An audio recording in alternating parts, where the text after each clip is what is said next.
All right. Do I have this thing figured out finally? Yeah, it looks like I do. All right, everyone. So today we're talking about Klingons. Now, Klingons, Star Trek's greatest antagonist, Star Trek's greatest, ally, protagonist. I don't know if I'd necessarily call them protagonists, just not in the next generation, they become not antagonists, I suppose. But let's talk about just how messed up their society is. Like, if you really think about it, how does a society where everybody is expected to be a warrior just functions? I don't quite understand it. We don't really see much besides the warrior class when it comes to Star Trek. Well, more specifically, Klingons. So, who keeps everything else going? Are there Klingon accountants? Are there Klingon, convenience store workers? Are there Klingon school teachers? I mean, you have to assume there are, but we don't ever really see that. We only get like a few glimpses into people that aren't warriors. I can think of a couple examples, like the first one being in Enterprise, when that scientist kidnaps Dr. Phlox to try to cure the convenient excuse for smooth-headed Klingon disease. Yeah. So he mentioned quite a bit about Klingon Society, where like their warrior class just started kind of developing around that time. It seemed like when that scientist was a younger person, not everybody was really that concerned about being a warrior or anything like that. And that's really the first signs we ever get in the timeline anyway of people that aren't quite warriors all the time. And we could always see that they weren't respected at all. The general guy. See, I actually typed up research for this and I decided not to use it. I think that might have been a mistake. But I don't know. Here, I'm gonna slack because that's what I'm best at. Are there better settings for this microphone? Let me see. How about this one? Check, check, check, check. No, that's still terrible. How about this? Check, check, check, check. No, not really. Well, maybe I'll just talk a lot louder. How's that? So, Klingon Society. Let's continue, shall we? After Enterprise, we enter the weird Klingon fascist human oiled up human phase of Klingons that would bear little to no resemblance to the Klingons that we end up seeing in the next generation. Or even like Discovery's supposed to be like 7 years before these Klingons. I don't understand. I don't understand how Discovery Klingons turn into smooth-headed Klingons. And then what happened to the ones in Enterprise? Are they going to gloss over that? Like what's going to happen there? It just seems like there are a lot of different kinds of Klingons. Like, so we got like the freaky alien ones from Discovery. We got the augment ones from Enterprise and presumably the original series. Then we see the one from the Next Generation, which is what I'm most familiar with. I mean, so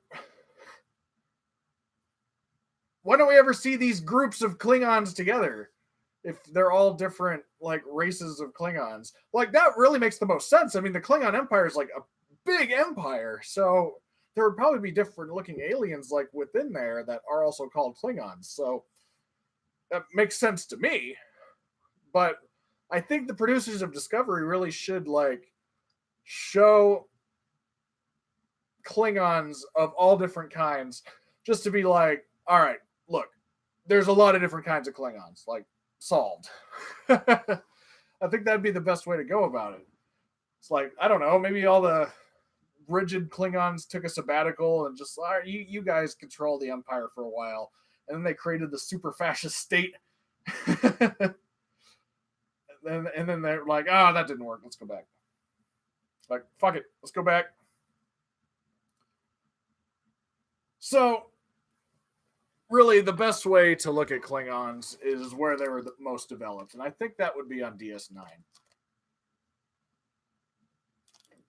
And to a slightly lesser extent, I guess Next Generation was a big part of it. We'll say Next Generation, Deep Space Nine. Like, Voyager had a little bit with B'Elanna, but for the most part, I think the most Klingon development was done during those times. So let's examine some of the other things that we see in Klingon society with, let's start with the Next Generation. So the first thing that really comes to mind is Worf had a nursemaid who cared for him. So that kind of shows that they do have, like, nannies. Worf had a nanny, for lack of a better word. Maybe or maybe that's a perfect word. Like, Worf had a nanny. Excuse me. Well, I mean, yeah, that makes sense. And it's not like a very prestigious position. And we certainly find out that Klingon isn't like nobility or anything like that. And they have a class system. Like, they're not set up like, well, our society, I say that like Federation society. Or, I mean, I guess, our society I'm in the United States, and we don't really have like feudalism like that, really. And I guess that's the best way to put it. Like, the Klingon Empire is a feudal system. If you look at all of these houses, they all operate together yet independently, I've noticed. There seems to be a lot of chaos when it comes to like the political system and influence. The Klingons all get together but fight at the same time. So I'm guessing, what would be the best historical example? I think it'd probably be like, say, the Holy Roman Empire, or like France or Rome or something like that. I think a lot of those are a good one. And I've also heard feudal Japan. I don't know enough about feudal Japan to like really comment on that, but that makes a lot of sense to me.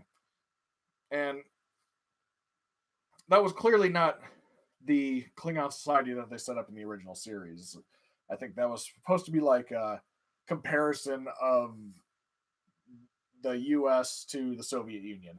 Like, the Federation was supposed to be the US, and Klingon Empire was the Soviet Union. And that came to fruition in one of the movies when the moon blew up. That was supposed to be like Chernobyl, and that's what got them talking. I don't know if it's like a direct like comparison. So going back to Klingon society, they have this feudal system, and there have to be people that like run this system, but they're not prestigious, and nobody like ever really sees them. They're really just kind of in the background. Like, Martok at one point mentioned that he's a laborer. He started as a laborer and worked his way up just by exerting himself and like taking what he wants, basically. So yeah, that Klingon ship would have an engineer. I don't know what a Klingon engineer would really look like. I just can't picture it. I like I kind of wish that Star Trek would have shown a bit more of just different diversities of alien species, like within their own. And they did. They like, let's see, they really developed the Ferengi on Deep Space Nine. I got to say that. They really developed the Cardassians, and they pretty much developed the Romulans. We got a good idea how all their societies work.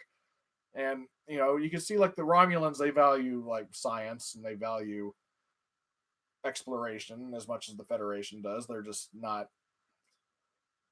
they don't have the same ideology, basically.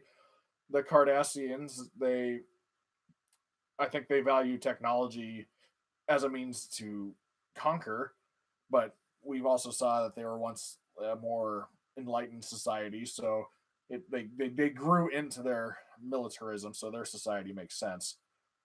But then you get to the Klingons, you just it seems like an entire system of people like stabbing themselves, stabbing each other in the back, and hiding under honor. So I set out to answer the question, how does Klingon society work? And I don't have a good answer for it, I'm afraid. So if you got any ideas, let me know in the comments. Nobody joined me for this particular round, so anybody who's watching this later, thanks for watching. I'm Slacker Steve. Good night.